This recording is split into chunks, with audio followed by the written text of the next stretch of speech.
I would suspect that most of you have a 3D printer, and if you do, you realize that most 3D printers need STL files in order to create parts.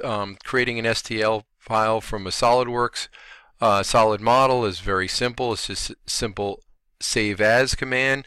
So if you have your part, here I have a little bearing block that we had for this year's robot. It's simply do a save as. Instead of saving it as a SolidWorks part, we're going to select our STL option. You can go in here and have it, there are some variations. I haven't ever had to use any of this, so I just pretty much leave it in the default. I usually do set it to inches if the part is inches, but it hasn't given me a problem. It seems to scale it accurately either way. So you hit OK, and I'm going to put that onto the desktop as well, and just hit save, and it creates an STL file. Now, okay, one of the 3D printers we have is a Cube EcoCube, which they don't make them anymore, but anyway, the software is Cube Print. They do make other 3D printers.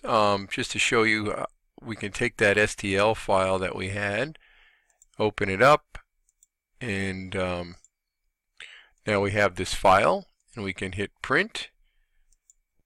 Okay, and we've got our bearing block all set, ready to go. So from STL to our print software, and as soon as we hit build, it's going to give us some options on whether we want it hollow or solid, etc.